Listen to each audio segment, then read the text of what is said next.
Hi, I'm Jeanette Roche. This is Bridge City News. Here are some of the stories that we are following today. The long-awaited peace deal between the U.S. and Iran is once again uncertain, with Friday's signing ceremony called off. Plus, a win and a loss for Canada. While history is made at the FIFA World Cup with Canada dominating over Qatar, we also lose midfielder Ismaël Koné to a broken leg. And Canadian country music star Corb Lund has some choice words for Alberta Premier Danielle Smith over his anti-coal petition potentially not making the fall referendum. Your nation, your province, your southern Alberta. From the heart of Lethbridge, it's Bridge City News with Jeanette Roche. Thanks so much for joining us. The peace deal between United States and Iran appears to be on shaky ground. A signing ceremony planned for Friday in Switzerland has been called off, and officials say talks between the U.S. and Iran were called off after intense fighting began between Israel and Hezbollah in southern Lebanon. We get more on what's next from Associated Press reporter Philip Cowther. Now, this is a document that, strictly speaking, doesn't need to be signed again because it already has been signed by Iran in Tehran, by U.S. President Donald Trump, famously over dinner with his French counterpart Emmanuel Macron in Versailles. And it has also been signed by the Pakistani mediators in Islamabad as well.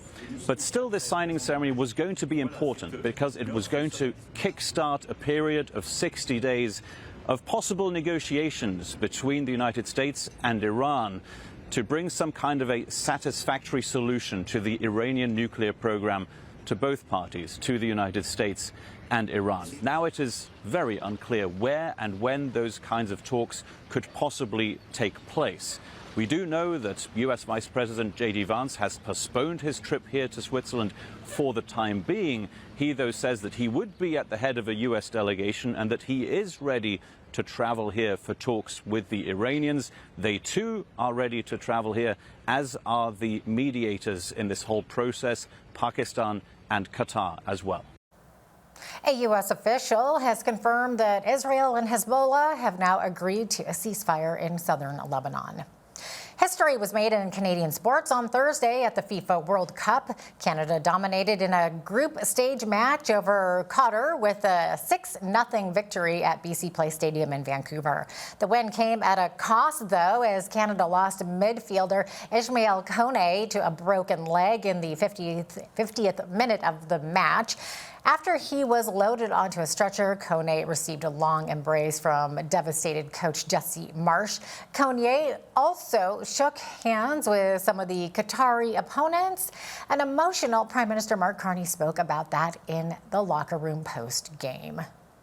It's in moments like that that you see character in a real team. He applauds the fans coming off. He shakes the hands of the Qataris coming off. Saliba comes on, steps up, scores. You hold up his jersey and you celebrate around that. You keep your cool, you show the nation.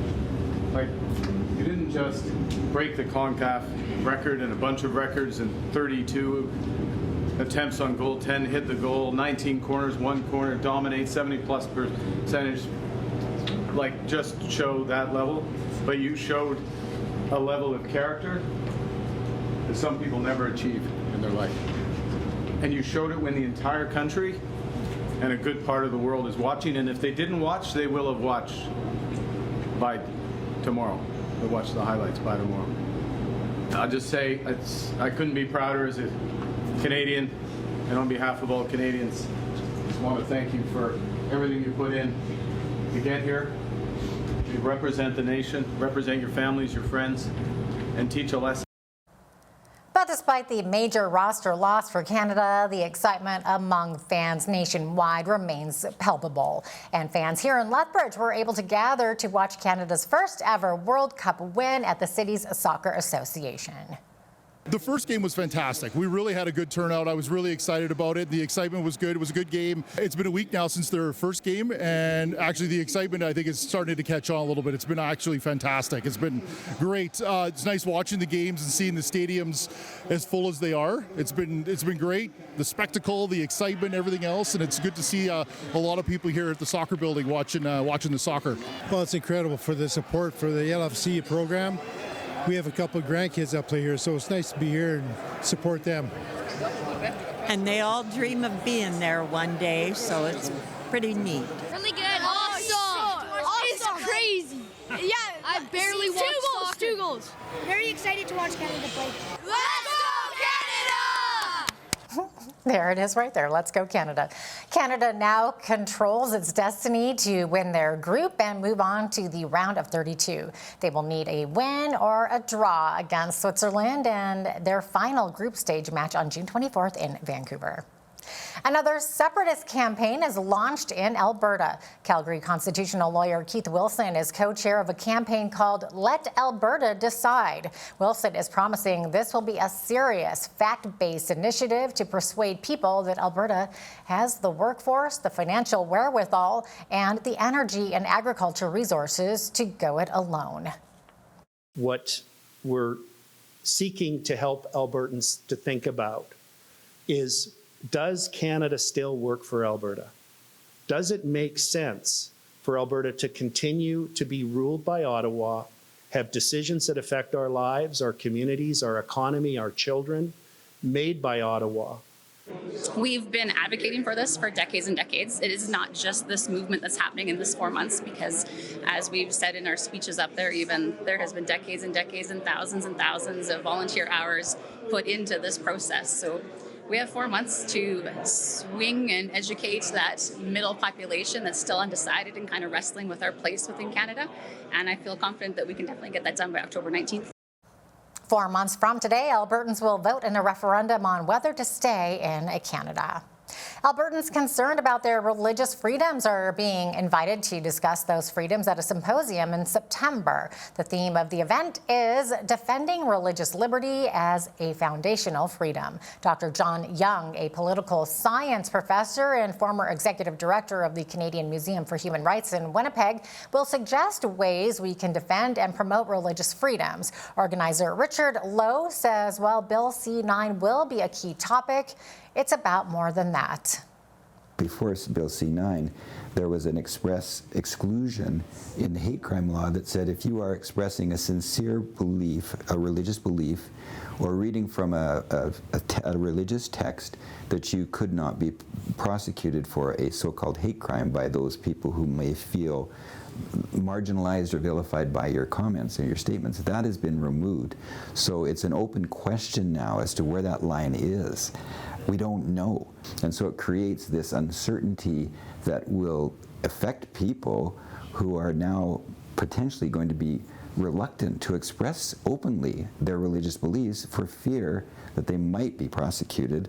And even the fact that maybe they won't be found guilty, the fact that they could be prosecuted and have to go through the process of having a lawyer to defend them and going through months of uncertainty is going to be a real cloud over people's expression of religious beliefs, and that's a concern. I understand people who think it's predominantly focused against expressions of hate, and so they're not overly concerned about it.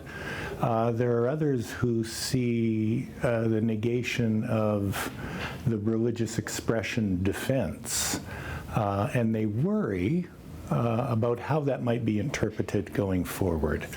So is it an erosion of religious freedom? I think that there are legitimate reasons to be optimistic that courts would interpret it in a way that is consistent with the principles of religious freedom. At the same time, I understand why there are concerns and worries. The Religious Freedom Symposium will take place September 16th from 7 till 9 p.m. at Free Grace Fellowship Church of Lethbridge. Well, there's been some new developments for musician Corb Lund and his Water Not Coal petition. This week during a press conference, Alberta Premier Danielle Smith was asked if Lund's petition question would appear on the October referendum ballot, but Smith suggested that due to timing, there's a chance it might not appear on a ballot until October of 2027. The country singer spent months garnering support and collected over 200,000 signatures to keep coal mining off the eastern slope of the Rockies because he says the selenium runoff into our drinking water would be hazardous. Lund says he and his team did everything the premier asked in order to have a question appear on a referendum ballot this October 19th. He delivered his signatures last week to Elections Alberta, but here is what Smith had to say about it. We did receive notification from Elections Alberta that we had to have the final questions in by June the 1st in order for them to be able to prepare and hire enough people for the October 19th referendum. So this one came in a little bit late, and they still have to validate the signatures. So we're waiting for that validation process. But that would be the steps that would happen. The validation would occur starting in September. We'd put together a new legislative committee. There'd be various hearings and testimony that would be called before, and then they'll make a recommendation to the legislature about whether to proceed with a bill or whether to proceed with a referendum. In response, Lund had this to say. Quote, I think it's disgusting to put out a challenge to Albertans, watch them break their backs and devote thousands of hours to achieve their goal, then pull the rug out from under us. It is despicable and dishonest, and I'm not going to stand by and let her get away with this without a very big fight. He goes on to say, Danielle Smith gave us her word back in February. She broke that promise and is doing everything she can to keep water, not coal, from being on the referendum ballot in October. In a separate statement from Lund's team, BCN was told, quote, people are mad. We are hearing from a surprising number of UCP voters who are saying they can't believe this and they're never voting for the UCP again because of how Smith has handled this issue over the last week. Lund has put out a call for his supporters to get loud and post to social media asking Smith to keep her word while tagging their MLAs. He's also building a team for a Fight Back campaign. Alberta Mounties are warning the public about the release of a man who was convicted of a sex crime against a minor. RCMP say 73-year-old Terry Haskell will be living in Red Deer. He served a custodial sentence after being convicted of sexual interference. RCMP say Haskell has been assessed to be well above average risk for sexual recidivism. He is forbidden from being in contact with or in places near children under the age of 16.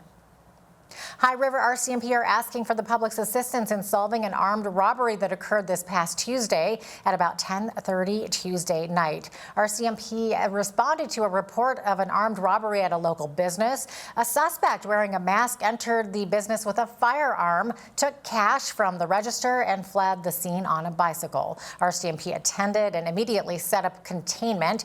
Okotoks RCMP and police dog services were called in to help track a possible suspect. But during that part of the investigation, police dog Pascal was injured. His handler, Corporal Paul Cook, immediately recognized Pascal was hurt and rushed him to a Calgary veterinarian. Fortunately, Pascal will recover. High River RCMP is asking anyone with information regarding this crime to call 403-652-2357. If you wish to remain anonymous, you can contact Crime Stoppers at 1-800-222-TIPS. Again, that is 1-800-222-8477. Today, the town of Coaldale celebrates the completion of its new potable water reservoir and pump station, a project valued at more than $13 million. The project marks a significant milestone in the town's 2019 infrastructure master plan, increasing water storage capacity and helping ensure a reliable supply of potable water as the community continues to grow. The number one priority, other than potable water for our residents, is for fire flow protection. and we need to be able to have that capacity. So now behind us with this new potable water reservoir that's approximately the same size as 3 Olympic-sized swimming pools, this gives us enough water into the future for up to 25 years. So whenever we have investment opportunities in the town of Coaldale, we always have to be careful what kind of investments coming in and their water needs. And potable water, it's a commodity that we have to be very careful to make sure not only that we have enough for our residents, but also that we can pick and choose the development that can come into Coaldale. Coaldale has a contract with the City of Lethbridge, and with our potable water that started in the late 90s, mostly because of McCain's with their first phase of their building. And now with their second phase, their $600 million second phase, we had to fast track this project because this project needed to be done before McCain's could do their expansion. This is the kind of thing that you see in growing communities.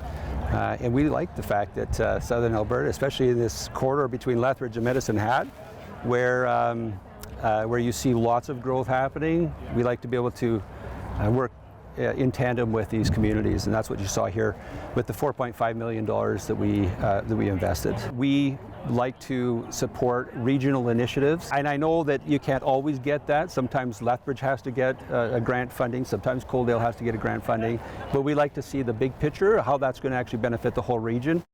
According to town officials, it was a $13 million project. Coaldale received $550,000 from the provincial government for engineering and $4.5 million for the project, while the town of Coaldale covered the rest. Large populations of mosquitoes may soon be swarming in following the massive amounts of rain this spring and with warmer weather around the corner. The City of Lethbridge is monitoring areas of standing water in public areas and is also encouraging residents to check areas around their own property where mosquito larvae can develop. There's a lot more standing water we find on the outliers of the city. With all the recent rainfall and how much there is, there's obviously more pools, and pools maybe where we don't normally have. So we've been adding inspections onto City Works and going back and doing more monitoring. Obviously, we can't go onto private properties, so moving forward, it's important that people on their own private property can do what they can to take care of standing water and make sure there's good drainage on their own properties. Cutting your grass, keeping it low. High grass tends to leave a good shelter for mosquitoes. Other things like cleaning your gutters, rain barrels or covers on your rain barrels around your house. Even your kids' toys, sometimes if they're left outside and it's raining, those can create good standing breeding zones for mosquitoes. In order to mitigate the population, the city typically has 7 to 10 days to add biolarvicide to areas of standing water once larvae were to appear. Canada's federal banking regulator has lowered its domestic stability buffer to 3% from 3.5% effective today. The Office of the Superintendent of Financial Institutions says this will give the country's 6 largest banks greater flexibility to deploy capital. However, the change does lower the amount of money big banks have to keep aside to absorb unexpected financial shocks. The move looks to allow Canada's banks to expand investment into the country's economy during a time of structural change and opportunity. In a statement, OSFI's Peter Rutledge says, quote, "We will continue to monitor financial system vulnerabilities and broader economic developments and stand ready to adjust the DSB as conditions evolve." It is the first change to the domestic stability buffer since June of 2023.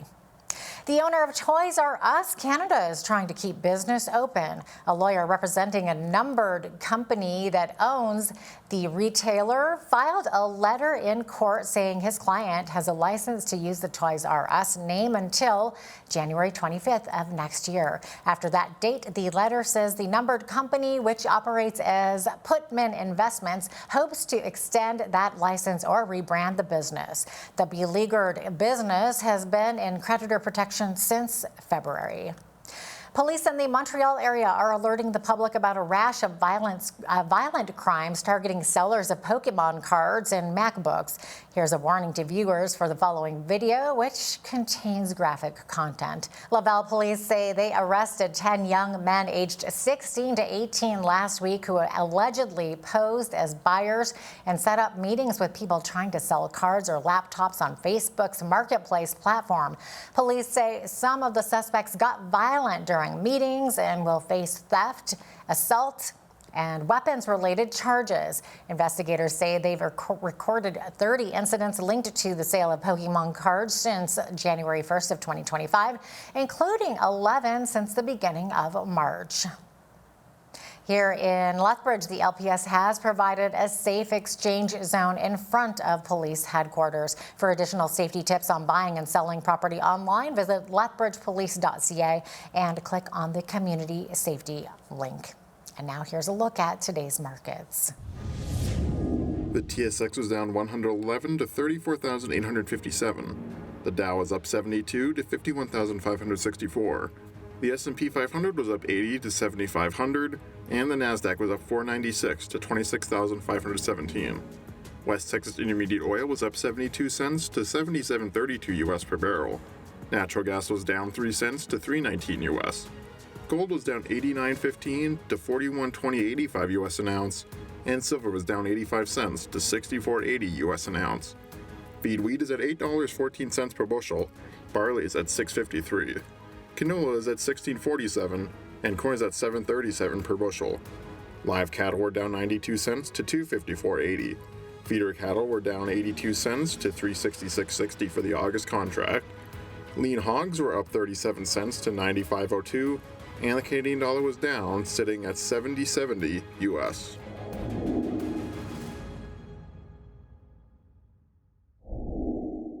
Recapping one of today's top stories, Alberta's separatists have launched a new campaign prior to the fall referendum on separation. Calgary constitutional lawyer Keith Wilson is one of the co-chairs of the Let Alberta Decide campaign. Wilson promises the campaign will be a serious, fact-based effort to persuade Albertans that the province can go it alone. The campaign plans to use news media, social media, advertising, and public engagement.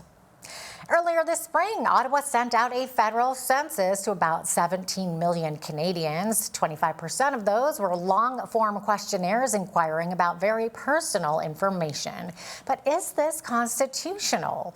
An Alberta couple doesn't think so and are now challenging the census in court. Brad and Linda Osborne, along with their lawyer Hadam Kier, shared the details of this story coming up next. And before we go to break, we would like to pass along a number. 600. What's important about 600, you may ask? Well, that's the number of YouTube subscribers we're looking for between now and July 1st. We want to hit 46,000 subscribers by Canada Day, and we're right now at 45,400. If you watch Bridge City News but have yet to subscribe to our YouTube page, please do that. You'll find not only our newscasts, but all the special content from regular contributors like Brian Lilly and Dave Naylor. You can also watch all of our interviews and news specials as well. There's plenty to see on the Bridge City News YouTube page, so 600 of you, please go there, hit subscribe, and ring the bell so that you can get notified when we post new content. Also, when you see news happening in your community, be sure to send us an email at info@bridgecitynews.ca. You can also visit our website or YouTube channel anytime to check out more of our content and poll questions.